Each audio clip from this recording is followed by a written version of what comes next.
Welcome to the Long COVID podcast with me, Jackie Baxter. I am really excited to bring you today's episode. Please do check out the links in the show notes where you can find the podcast website, social media and support group, as well as a link to buy me a coffee if you are able. You should not rely on any medical information contained in this podcast and related materials in making medical, health-related or other decisions. Please do consult a doctor or other health professional. I love to hear from you. If you've got any suggestions or feedback or just want to say hey, then please do get in touch. I really hope you enjoy this episode, so here we go.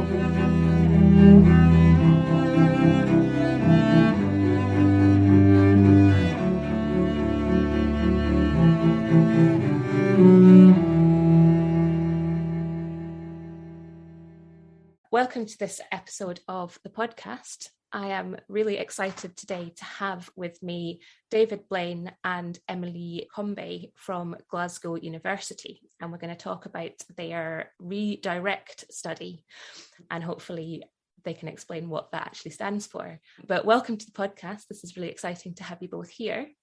Maybe we can start off by, if you can briefly introduce yourselves and your roles at the university. Yeah, sure. Thanks for having us, Jackie. My name is David Blane. I'm a GP and a clinical research fellow at the University of Glasgow, and I'm the co-lead along with Professor Combet on the ReDIRECT study. And I'm Emilie Combet. I'm a professor of human nutrition at the University of Glasgow, and most of my research focuses on food, diet, and how it matters in lifelong health. Fantastic. And you're working together. There's a bigger team as well, isn't there, for the study? Yeah, that's right. So it's quite a large team. It's made up of researchers from the University of Glasgow, from the counterweight team who deliver the intervention, and from the Long COVID Scotland PPI input as well, people with lived experience of long COVID. Fantastic. Can you tell us what ReDIRECT actually stands for? So ReDIRECT stands for Remote Diet Intervention to Reduce Long COVID Symptom Trial, because it's a trial study. It's also worth maybe mentioning that it's a repurposing of the DIRECT study as well. So there is a kind of research evidence base behind what we're trying to do, although DIRECT was focused on remission of type 2 diabetes. Of course. So hence the re bit. Hence a rebit, but a similarity between both is the evidence-based weight management program that is going to be used and is delivered by Counterweight, which is our service delivery partner for this project. Awesome. So can we talk a bit about what the study is and how it works? Okay, so how the study works, it's a trial.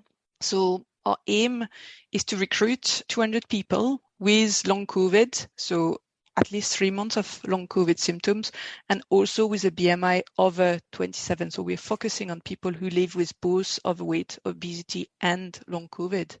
And our general hypothesis is that there's a lot of commonalities in the symptoms of long COVID and that associated with overweight and obesity. And we are thinking that weight management could be a strategy to alleviate some of those symptoms that overlap. So those 200 people will be recruited to a remote intervention. We don't need them to come to the unit or to travel to Glasgow. It could be anywhere. They could be from anywhere in the UK. And we're going to randomize them to two groups. So allocate them to either an intervention group, treatment group, or a control group. So people in the control group will have to do nothing for 6 months except fill in questionnaires at regular intervals. But then we don't leave them alone. They get the option of getting the treatment once they've done the 6 months. And the people in the treatment group are going directly to this remote evidence-based weight management program, which is delivered entirely through an app on the telephone using remote digital technology. And this is with our Counterweight partners. And this is a company which is staffed by dietitians and people who are weight management specialists. And for 6 months, plus an extra 6 months, the people in the treatment group will get personalized, individual kind of one-to-one interaction with the dietitian, and they will receive this weight management program, which is based on something called TDR, which is total diet replacement. So during the first 12 weeks, people receive soups and sachets to make shakes that will replace the food that they usually eat.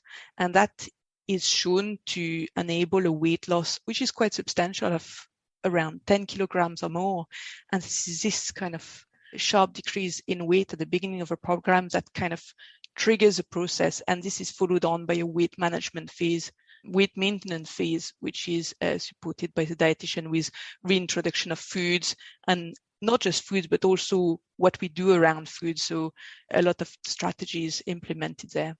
From our side, the research side, we measure outcome at the very beginning, at baseline, so at 0, 3 months, and 6 months. And those outcomes are quite special. So some of them are straightforward, quality of life, weight, and weight seems obvious in a weight management trial.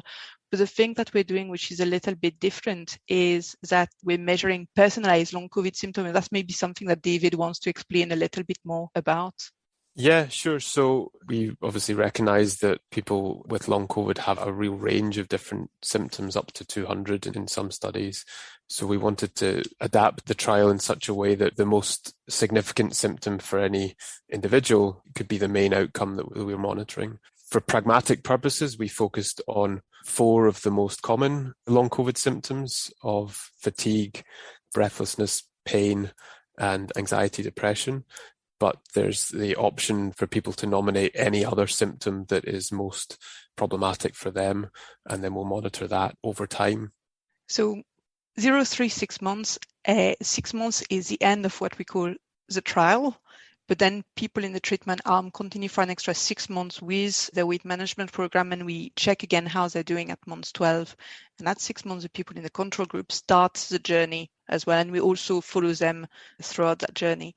So this is a trial in a sort of nutshell. And then on top of that, we've got 2 things which are really important. One is process evaluation, which David is leading on, and the other one is health economic evaluation, which our colleague Emma McIntosh is leading on. So David, do you want to talk about process? So I think it's important to note that we don't know if this is going to work or not. I think long COVID probably has several different underlying mechanisms which produce different symptoms in different people. And we're working on the hypothesis that the anti-inflammatory elements of weight loss might be helpful for some people. So part of the idea with the process evaluation is to go in a bit more detail through interviews with participants to find out how they found the experience of being part of the trial, if their symptoms have got better or worse, why they think that might have been, and that sort of thing. Awesome. The study that you repurposed, have you had results back from that one? So DIRECT started a wee while ago, and now the teams that led DIRECT are awaiting the 5-year results. So there's already 1-year result, 2-year results that are published. And what it showed was that people who were allocated to the TDR intervention and the weight management, weight maintenance intervention did quite well. A large proportion of them lost a significant amount of weight, so 10 to 15 kilograms. And this translated in remission of their type 2 diabetes, and also no need for medication, improved quality of life. So there is quite a strong evidence that shows that weight management and weight reduction does work for diabetes. The big question is a similar approach going to have a desirable effect, an effect at all for people living with long COVID? And this is a question we're asking here. We'll be right back. I'm interrupting myself for a second to tell you about long COVID breathing. The fabulous Vicky Jones and I have teamed up to bring you long COVID breathing. We are both passionate about sharing our expertise and experience of the breath and how incredibly helpful that can be with long COVID. We've worked together to develop a course that is specifically tailored to those with long COVID. It's a 6-week course with 12 sessions, all delivered online. The community feel and learning that we're all sharing is such a joy. To find out more information and to sign up for our courses, workshops and other shorter sessions, please check out the link below, longcovidbreathing.com, or email longcovidbreathing@gmail.com to start your breathing journey with us.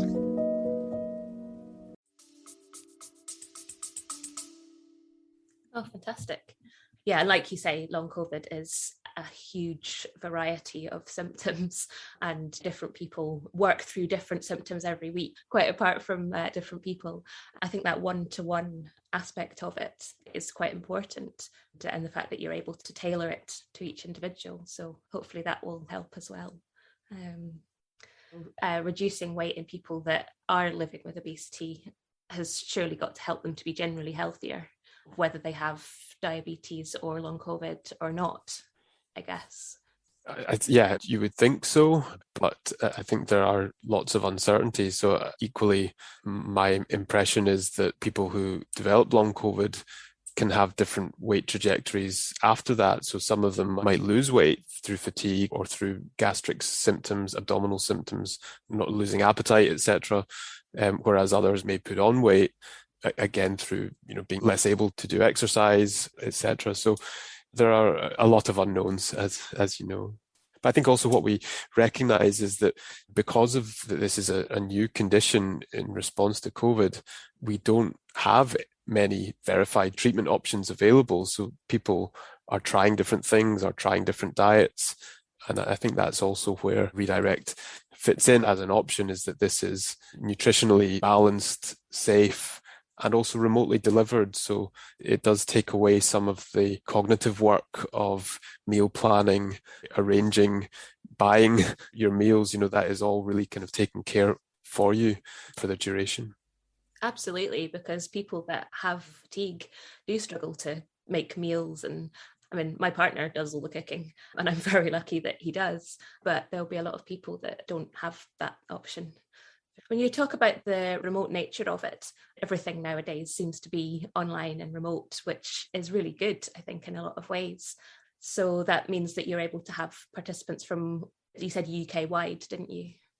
Yes, there's no restriction on where people should be geographically. Obviously, everything we do is moderated by an ethical framework, and we need to ask authorization to deal with people in various places. But in this case, our strategy is going to be mainly through dissemination of the news about the study opening through social media. So if you are in Dorset and you see the advert, you should be able to contact the team, because the study will never require you as a participant to travel to Glasgow or to go to any site. It can all be done through email and the telephone and this app as well. Yeah, it's really, really handy, isn't it, to be able to do things like that.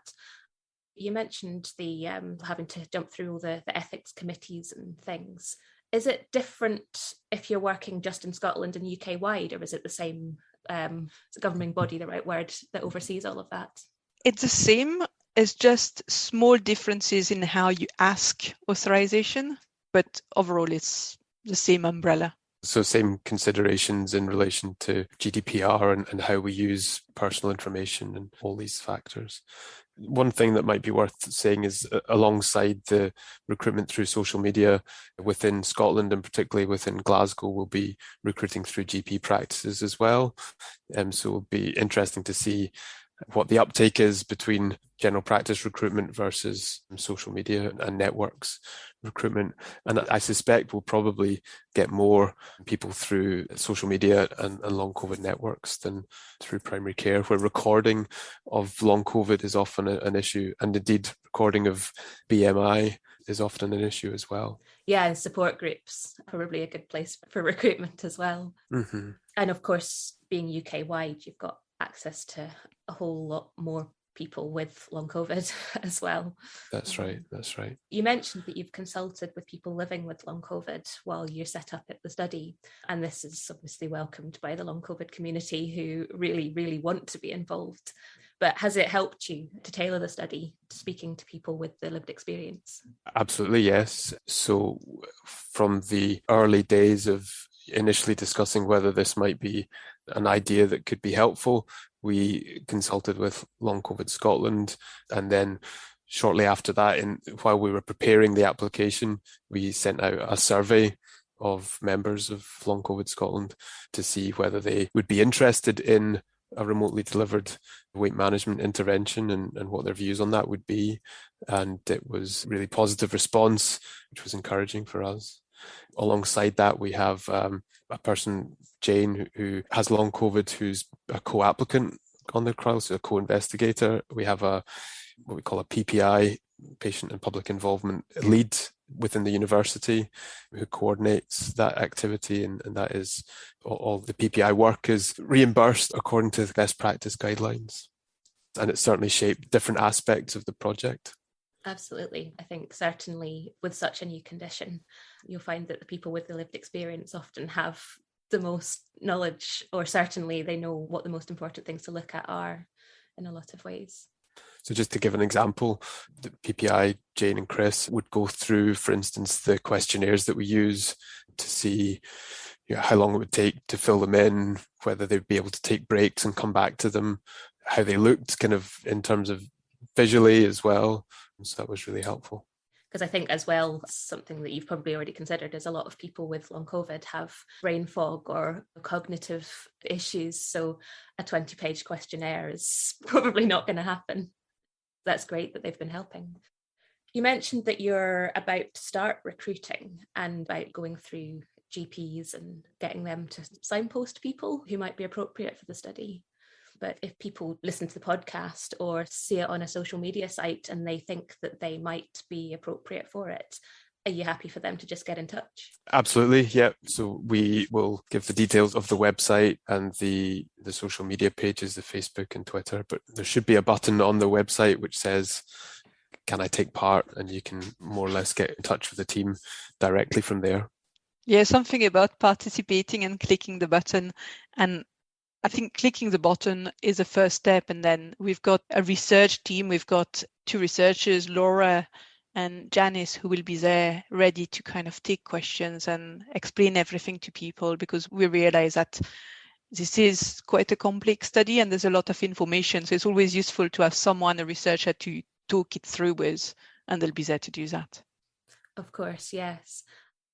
I guess the benefits ought to outweigh any difficulty or stress in getting involved. Yeah, I think it's a well-managed research process, and I think the researchers are both experienced and the team is very experienced in helping people with weight management and also participating, because the act of participating in research is really rewarding, but it's a lot of work. So we're there to support them at every step of the way, and we can find solution when things are a little bit difficult. Sometimes technology fails us, so there's always a way to make sure that everything is ticked and working and in order. But yeah, it's something people should not be worried about, this being science and the process being complicated and questionnaire to be filled, because they will be well supported by a research team. No one is left alone to struggle with the questionnaires and things like that. Yeah, I think that is a good point, actually. I think a lot of people are wary of participating in research because they think that they need to know something in advance. And they think, oh, well, I'm not a scientist. I can't participate in this research. I just have long COVID. But actually, that's exactly what you need, isn't it? Exactly. Yeah, absolutely. I was just going to make the point as well that the total diet replacement, then there's options for flexibility within that as well. The dietitians will support any transitions in and out of that as required.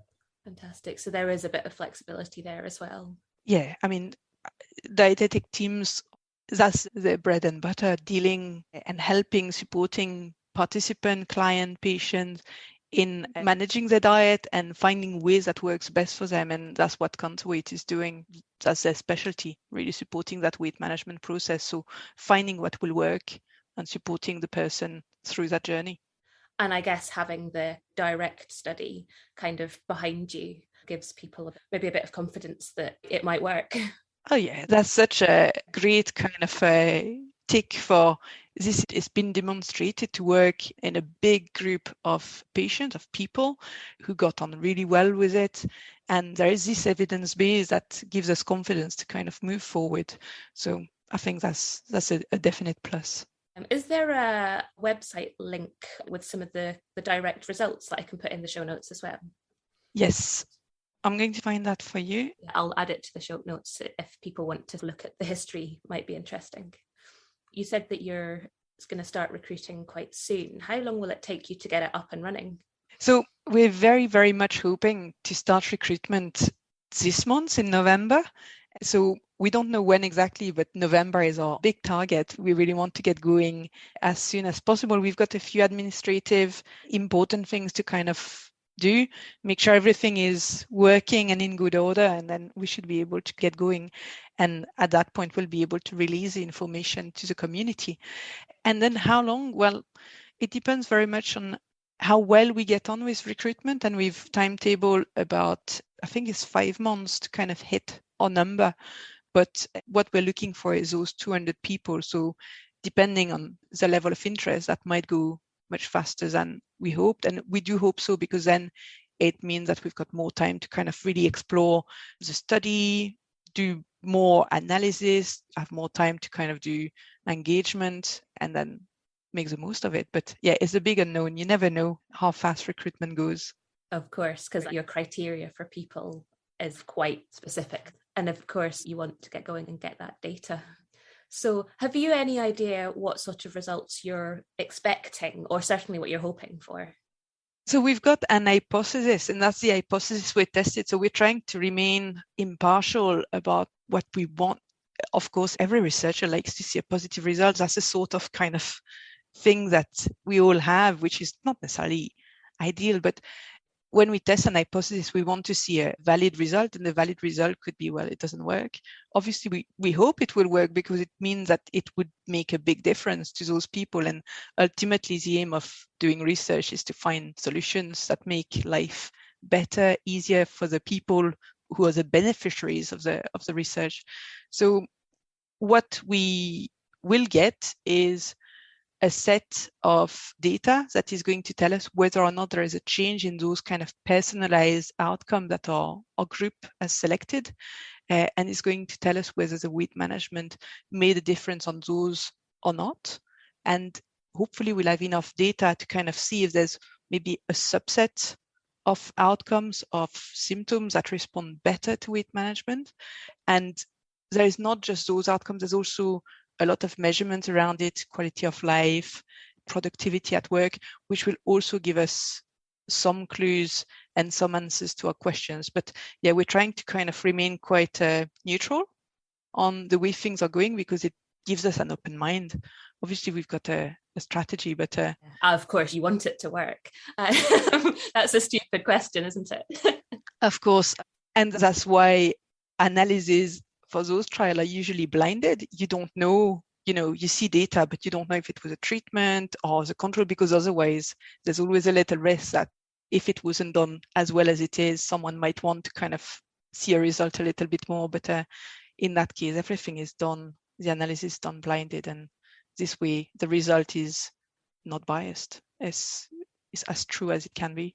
Of course. And if you're looking at different symptoms in all sorts of different people and the different outcomes as well, you could actually get quite a lot of really useful data from that. Yeah, and that's a really new approach. So that's quite exciting. There's not a lot of trials that have followed that kind of mosaic outcome path. So it's exciting. It's something new. And we're very fortunate. We've got a great trial statistician, Professor McConaughey, who is going to lead on that. And I think that's a really exciting part of the trial, seeing how that works out. Definitely, yeah. So when will you get some results? I mean, you're talking about you've got the 6-month cohorts. Will you get results within that 6 months, or will you wait till the end of the 6-month trial? I think we will need to wait for the 6 months. We don't need to wait to the 12 months, but the 6 months to kind of get the full trial. And I think that's going to be the point. So we need to wait for everyone to have done the 6 months to have the full batch of data. So for example, if someone starts this month, they will be done much earlier. They will be complete much earlier than someone who starts maybe in March. We need to wait for the last participant to have kind of crossed the timeline to be able to analyze the group. So again, it depends very much on how well we get on with recruiting. Of course. So actually the 6-month cohort actually could take longer than 6 months. Yes, because not everyone starts at the same time, it's staggered in time. So there is a lot of other things that we're going to. David was talking about the process evaluation, and this will also generate quite a lot of important data. And we're thinking about how we're going to kind of analyze those and also release them. David, do you want to say more about that in terms of dissemination? the usual way that we would disseminate results, there's various different approaches. So we want to think about our different audiences, really. So part of that is the community of people living with long COVID, depending on what the results find. Part of that is other researchers and healthcare professionals. And part of that is policymakers potentially as well. So if we find that this does make a difference, then we want to communicate that in different ways to those different audiences. Of course, because a very complicated explanation is probably not going to work for somebody with long COVID. Whether someone who understands, a researcher or a medical professional would want the medical details, I guess. Yeah, and I think also it's important to say that if the ReDIRECT study does show some positive outcomes, even if it's for a subgroup of people, then it would almost require further research to understand why that was helpful, because we can make hypotheses about why we might think it's helpful, but we're not studying the underlying processes and mechanisms as such. So you mentioned just then further study. Is that something that you might be looking into doing if you did get a result where a subgroup showed better results? Yeah, I mean, I would say that's a fairly standard approach. Research and science evolves in an incremental process where you have a bit of learning here, a positive result here, a negative result here, and you kind of build up a picture over time. So we're certainly not going to answer everything with this study, but hopefully we'll be able to contribute a little piece to the jigsaw. And then those questions can fuel further study, but you don't know what those questions are until you've done the first bit, I guess. Exactly. What would be really awesome would be to get either or both of you back on when you have some results. Yeah, and we can look at our timeline for dissemination.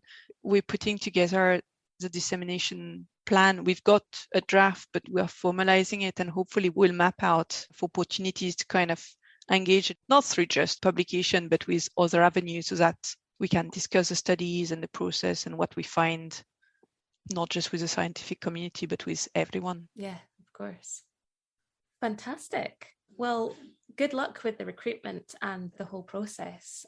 And I'll put all the links together here. So if anybody has listened to this and thought that could be the study for me, I'll make sure that they know where to go. Thank you very much for having us on the podcast. Oh, thank you very much for coming on. It's been brilliant. Yeah.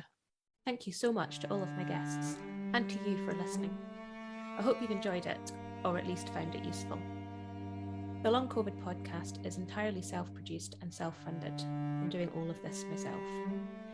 If you're able to, please go to buymeacoffee.com/longcovidpod to help me cover the costs of hosting the podcast. Please look out for the next episode of the Long COVID podcast. It's available on all the usual podcast hosting things. And do get in touch